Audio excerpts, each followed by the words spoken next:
Hello students, welcome to chemistry with Manish Soni YouTube channel. आज इस video में हम टेस्ट नंबर 2 के क्वेश्चंस को सॉल्व करेंगे।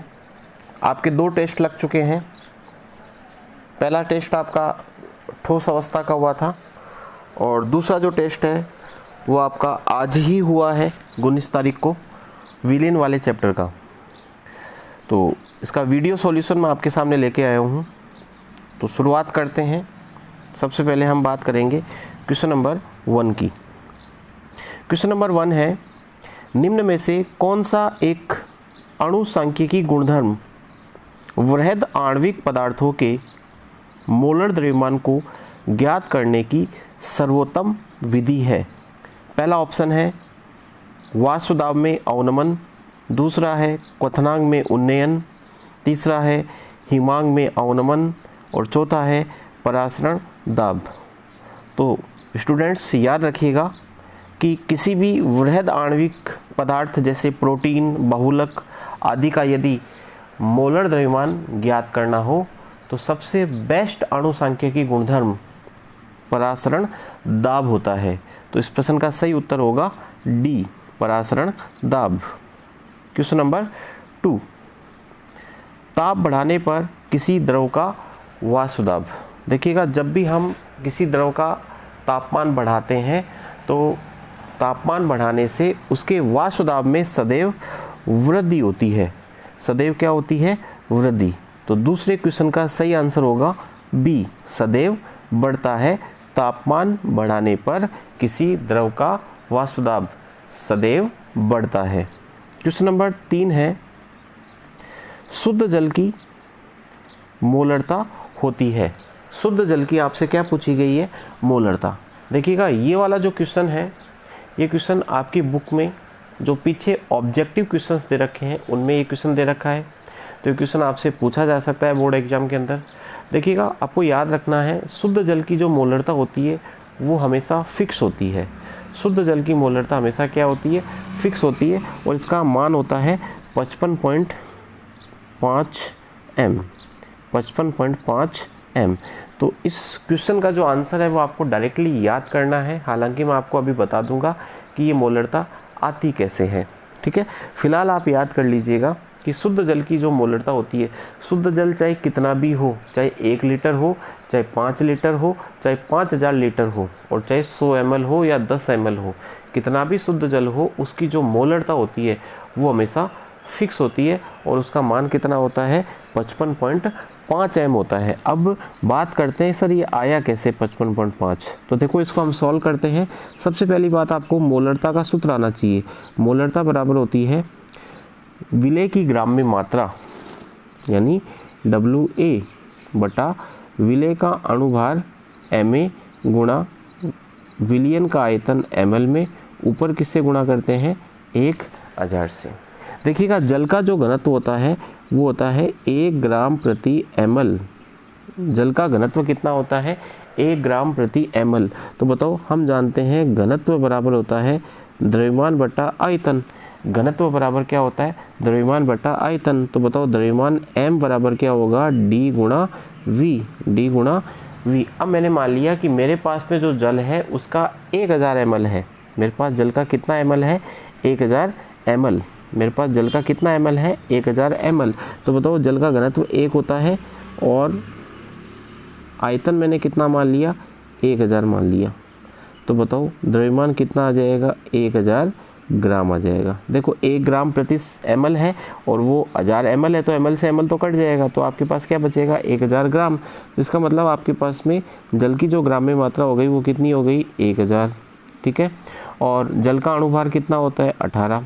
VML कितना आपने लिया? 1000 लिया और ऊपर भी किससे गुणा करोगे? 1000 से। तो बताओ, 1000 से 1000 तो कट जाएगा और 1000 में जब 18 का भाग दोगे तो कितना आएगा? 55.5 m। तो इस प्रकार से हम इस क्वेश्चन को क्या करते हैं? सॉल्व करते हैं। फिलहाल आपको मैं एक बात बता देता हूँ कि जल की जो मोलरता होती है, शुद्ध जल की मोलरता, उसको आपको ज्ञात करने की आवश्यकता ही नहीं है। आपको डायरेक्टली रट लेना है। कितनी होती है? 55.5 m होती है। क्वेश्चन नंबर 4 है, ताप से अप्रभावित सांद्रता की इकाई है। ताप से अप्रभावित। देखिएगा जिन भी इकाइयों में वजन आता है यानी आयतन नहीं आता है ना, जिन इकाइयों को हम आयतन में निकालते हैं, जैसे मोलरता होती है वो 1 लीटर में निकलती है ना, फॉर्मलता होती है वो भी 1 लीटर में निकलती है, नॉर्मलता जो होती है वो भी 1 लीटर में निकलती है। तो जिस इकाई को हम वजन में निकालते हैं यानी उस इकाई के सूत्र में बट्टे में किलोग्राम में मात्रा आती हो, है ना, आयतन नहीं आता हो, वो वाली जो इकाई होती है वो ताप से क्या होती है, अप्रभावित। और हम जानते हैं मोललता को हम 1 किलोग्राम विलायक में निकालते हैं, वजन में निकालते हैं, यानी विलायक की जो मात्रा लेते हैं वो किस में लेते हैं, किलोग्राम में लेते हैं। तो ये ताप से क्या होती है, अप्रभावित। तो मोललता ताप से क्या है, प्रभावित, जबकि मोलरता, नॉर्मलता, आयतन प्रतिशतता ये सब ताप से क्या है, प्रभावित होती है। तो ताप से अप्रभावित सांद्रता की इकाई मोललता हो गई, इसलिए मोललता को सांद्रता की सबसे अच्छी इकाई माना जाता है, सबसे अच्छी इकाई माना जाता है। तो आंसर क्या हो जाएगा, ए हो जाएगा। आप अपनी कॉपी चेक कर लीजिएगा, जो आंसर्स मैं आपको बता रहा हूँ उसके अकॉर्डिंग आप अपने आप को मार्क्स देंगे कि आपको टेस्ट में कितने मार्क्स प्राप्त हुए, और वो आप ग्रुप में शेयर करेंगे। क्वेश्चन नंबर 5, जल के लिए मोलल अवनमन स्थिरांक KF का मान कितना होता है। तो देखिएगा एक तो होता है KB, एक होता है KF। जल के लिए KB का मान तो होता है 0.52, है ना, K किलोग्राम मोल इनवर्स, और KF का मान होता है 1.86 K किलोग्राम मोल इनवर्स। तो बताओ सही आंसर क्या हो जाएगा, बी हो जाएगा। अगर KB पूछता तो ए होता, KF पूछा है और KF का सही मान कितना होता है, 1.86 होता है। क्वेश्चन नंबर 6 देखिएगा, परासरण दाब की परिभाषा लिखिए। क्वेश्चन नंबर 6 आपसे पूछा गया था कि परासरण दाब की परिभाषा लिखिए। तो बहुत आसान सी परिभाषा होती है, परासरण की प्रक्रिया को रोकने के लिए विलयन पर लगाया गया न्यूनतम बाह्य दाब परासरण दाब कहलाता है, और इसका सूत्र क्या होता है, पाई बराबर CRT। तो बताओ परासरण दाब की परिभाषा क्या होती है, कि परासरण की प्रक्रिया को, ध्यान से सुन लेना, परासरण की प्रक्रिया को रोकने के लिए विलयन पर लगाया गया न्यूनतम बाह्य दाब परासरण दाब कहलाता है। क्वेश्चन नंबर 7, गैसों की द्रव्य विलेयता पर ताप के प्रभाव को समझाइए। गैसों की द्रव्य विलेयता पर ताप के प्रभाव को समझाइए। तो देखिएगा सामान्यतया ताप बढ़ाने पर गैसों की द्रव्य विलेयता कम होती है। याद रखिएगा कि तापमान का मान जब बढ़ाया जाता है तो गैसों की द्रव्य विलेयता क्या होती है, कम होती है। कौन सी गैसों को छोड़कर, मैंने आपको पढ़ाया था हाइड्रोजन और हीलियम गैस को छोड़कर, क्योंकि गैसों की द्रव में घुलने की प्रक्रिया क्या है, ऊष्माक्षेपी होती है। देखिएगा अधिकांश गैसें जो होती है वो जब किसी द्रव में घुलती है तो ऊष्मा का उत्सर्जन होता है, यानी प्रक्रिया कैसी होती है, ऊष्माक्षेपी होती है। और ला-सातिल्य के नियमानुसार, कौन से नियमानुसार, ला-सातिल्य नियमानुसार यदि किसी गैस की द्रव में घुलने की प्रक्रिया ऊष्माक्षेपी है तो बताओ तापमान बढ़ाने पर विलेयता में क्या आएगी, कमी आएगी। इसलिए अधिकांश गैसों के लिए विलेयता में कमी आती है, हाइड्रोजन और हीलियम को छोड़कर। हाइड्रोजन और हीलियम की विलेयता बढ़ेगी, शेष गैसों की क्या होगी, घटेगी। कारण क्योंकि गैस की द्रव में घुलने की जो प्रक्रिया होती है वो ऊष्माक्षेपी होती है। और यहाँ पर कौन सा नियम काम करता है, ला-सातिल्य का नियम। क्वेश्चन नंबर 8, 90 ग्राम ग्लूकोज को 500 ग्राम जल में घोलकर बनाए गए विलयन का हिमांक ज्ञात कीजिए। 90 ग्राम ग्लूकोज को 500 ग्राम जल में घोलकर बनाए गए विलयन का हिमांक ज्ञात कीजिए। सबसे पहली बात, हिमांक क्या होता है, वह ताप जिस पर कोई द्रव ठोस अवस्था में बदल जाता है, या फिर हम कहें वह ताप जिस पर किसी द्रव का वाष्प दाब उस द्रव के संगत ठोस अवस्था के वाष्प दाब के क्या हो जाता है, बराबर, उसे क्या कहा जाता है, हिमांक कहा जाता है। तो मुझे एक बात बताओ, जब जल में ग्लूकोज नहीं घोला गया था तब जल का हिमांक कितना था, यानी जल का हिमांक कितना होता है, जल का जो हिमांक है उसको हम T0F से दर्शाएंगे। शुद्ध जल की बात हो रही है, शुद्ध जल का हिमांक कितना होता है, 0 डिग्री सेल्सियस। सही बात है कि नहीं, बताओ 0 पे जमता है तो हिमांक कितना हो गया, 0 हो गया। अब ये क्या कह रहा है कि 500 ग्राम जल लिया गया और उसमें 90 ग्राम ग्लूकोज घोल दिया गया। 500 ग्राम जल में कितने ग्राम ग्लूकोज घोला गया? 90 ग्राम। इसका मतलब जैसे ही आप 90 ग्राम ग्लूकोज घोलोगे, तो मैंने आपको बताया था किसी वाष्पशील विलायक में जब किसी अवाष्पशील विलय को घोला जाता है, किसी शुद्ध वाष्पशील विलायक में किसी अवाष्पशील विलय को घोला जाता है, तो बनने वाले विलयन का हिमांक कम हो जाता है। बनने वाले विलयन का हिमांक कम हो जाता है। हिमांक में होने वाली इस कमी को कहते हैं हिमांक में अवनमन। और हिमांक में कितना अवनमन आता है उसको ज्ञात करने का सूत्र होता है डेल्टा TF बराबर KF dot small m। KF का मान आपको इस क्वेश्चन में दे नहीं रखा है, तो मैंने आपको कहा था कि KB और KF के मान जल के लिए आपको याद कर लेने चाहिए, क्योंकि बोर्ड परीक्षा में हो सकता है आपको ना दिया हुआ है, इसलिए मैंने यहाँ पर नहीं दिया है ताकि आप याद कर लो इसे। 1.86 गुणा। अब मोललता ज्ञात करने के लिए हमें सबसे पहले क्या चाहिए होता है? विलय की ग्राम में मात्रा, तो हम ऊपर 90 लिख देंगे। विलय कौन है? ग्लूकोज। और ग्लूकोज का अणुभार कितना होता है? 180 होता है। और कितने ग्राम जल में घोला गया? 500 ग्राम जल में। तो ऊपर किससे गुणा कर दोगे? 1000 से। तो बताओ, ये 2 से कट जाएगा और ये 2 से कट जाएगा और 2 से कट जाएगा, तो आएगा 1.86, यानी 1.86 डिग्री सेल्सियस की कमी आ जाएगी। जैसे ही आप 90 ग्राम ग्लूकोज को 500 ग्राम जल में घोलोगे, तो अब जो विलयन का हिमांक होगा TF, वो हो जाएगा 0 डिग्री सेल्सियस माइनस 1.86 बराबर माइनस 1.86 डिग्री सेल्सियस। तो बताओ सही उत्तर क्या हो जाएगा? Minus 1.86 degree Celsius. चलिएगा, तो उम्मीद करता हूँ आपको ये क्वेश्चन समझ में आ गया होगा। वैसे मैंने वीडियो में भी इस क्वेश्चन को करवा रखा था जब मैंने आपको ये चैप्टर पढ़ाया था। अब क्वेश्चन नंबर 9 देखिएगा। क्लोरोफॉर्म व एसीटोन से मिलकर बना विलयन राउल्ट के नियम से ऋणात्मक विचलन क्यों दर्शाता है?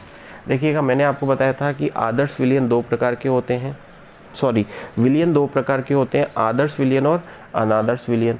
फिर मैंने कहा था कि आदर्श विलयन वे विलयन होते हैं जिनमें विलय विलायक और विलायक, या फिर मैं वापस यूँ बोलूँ कि विलय विलय और विलायक के अणुओं के मध्य लगने वाला आकर्षण बल क्या होता है? समान। तो उसे हम कहते हैं आदर्श विलयन।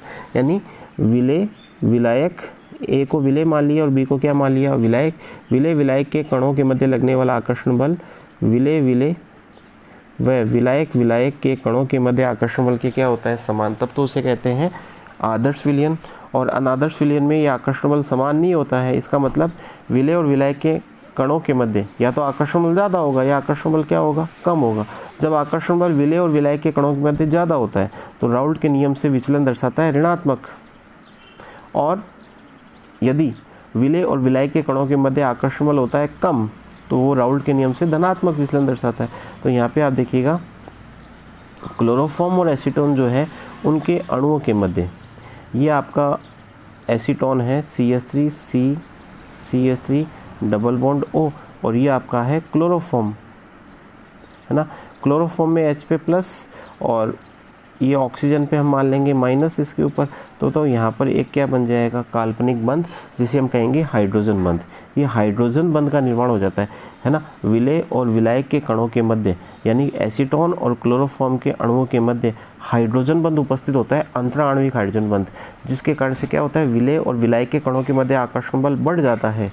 और आकर्षण बल जब बढ़ जाएगा तो वाष्प कम बन पाएगी, और वाष्प कम बनेगी तो बताओ राउल्ट के नियम से कौन सा विचलन आएगा?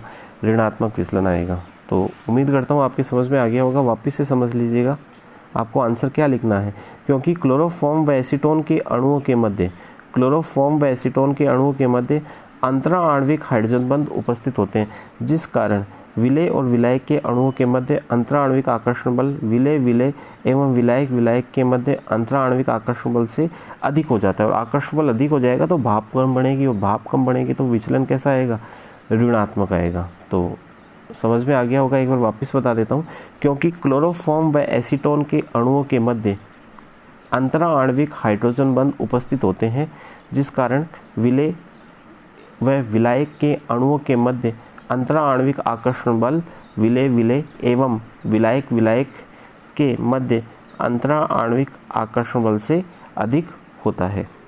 चलिएगा, क्वेश्चन नंबर 10 देखिएगा, न्यूमेरिकल है, आसान सा। 60 ग्राम एथेनोइक अम्ल को 200 ग्राम जल में घोला गया, इस विलयन की मोललता ज्ञात कीजिए। 60 ग्राम एथेनोइक अम्ल को 200 ग्राम जल में घोला गया, विलयन की क्या पूछी है? मोललता। तो देखो मोललता बराबर होता है विलय की ग्राम में मात्रा 60 है ना। 60 ग्राम एथेनोइक अम्ल है तो विलय कौन हो गया? एथेनोइक अम्ल हो गया। विलायक कौन हो गया? जल हो गया। को कितने ग्राम जल में घुला गया? 200 ग्राम जल में, तो नीचे 200 आ जाएगा। और एथेनोइक अम्ल का अणुभार भी कितना होता है? 60 ही होता है। और ऊपर किससे गुणा कर दोगे? 1000 से, है ना। विलय की ग्राम में मात्रा बटा विलय का अणुभार गुणा विलायक की ग्राम में मात्रा, ऊपर किससे गुणा? 1000 से। 60 से 60 कट जाएगा और 1000 को 200 से काटोगे तो 1000 से 200 से काटोगे तो कितना आएगा?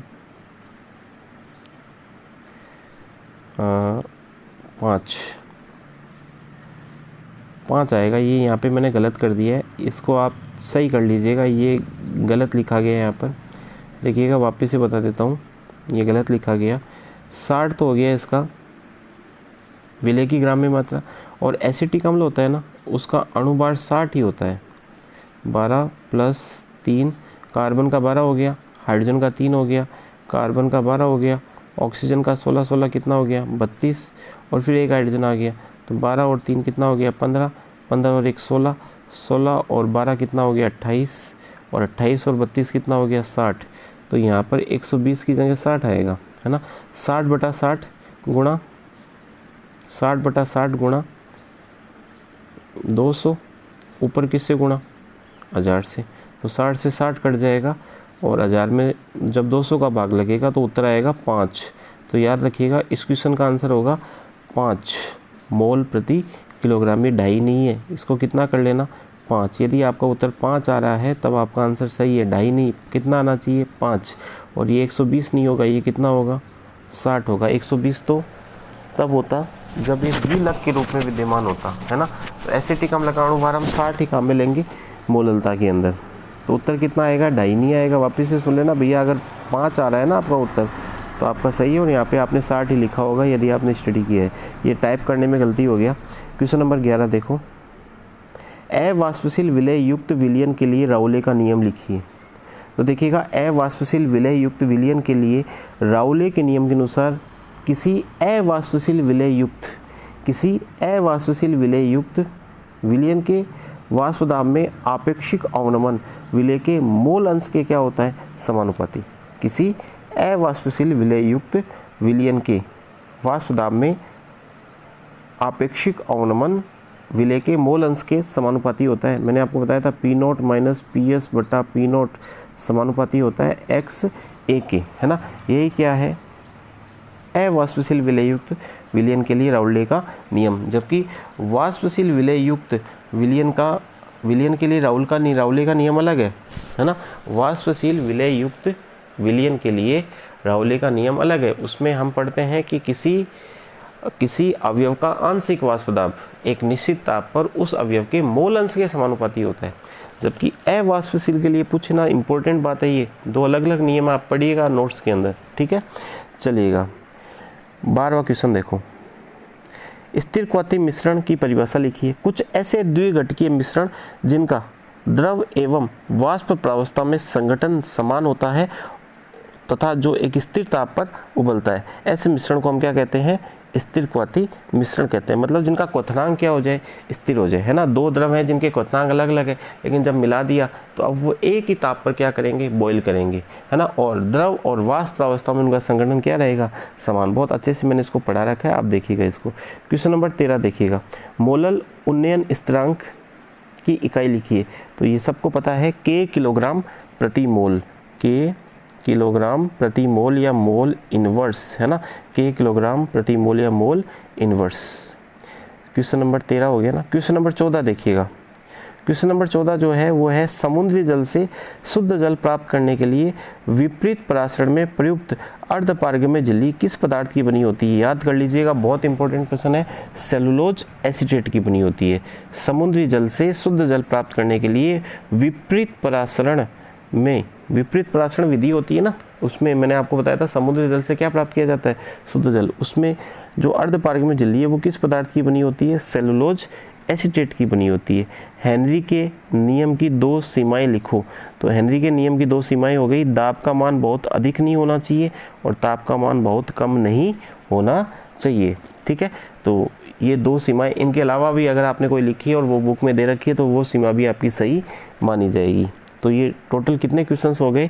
15 क्वेश्चंस हो गए। उम्मीद करता हूँ कि आपको सारे क्वेश्चंस अच्छे लगे होंगे और आपने अच्छे से पढ़ाई करके इन क्वेश्चंस का आंसर दिया होगा। तो फटाफट आप मुझे बता दीजिएगा इस वीडियो को देखने के बाद में कि आपको कितने मार्क्स प्राप्त हुए। चलिएगा, मिलते हैं कल तीसरे टेस्ट में, तीसरे टेस्ट के वीडियो सॉल्यूशन में। और कल जो तीसरा टेस्ट होगा वो होगा इलेक्ट्रोकेमिस्ट्री का, विद्युत रसायन का। तो आज इस टेस्ट को देने के बाद में आप विद्युत रसायन को पढ़िएगा। कल हम विद्युत रसायन का पेपर टेलीग्राम पे डालेंगे और उसका वीडियो सॉल्यूशन भी हम उस टेस्ट के बाद में डालेंगे। चलेगा, मिलते हैं। धन्यवाद। जय हिंद, जय भारत।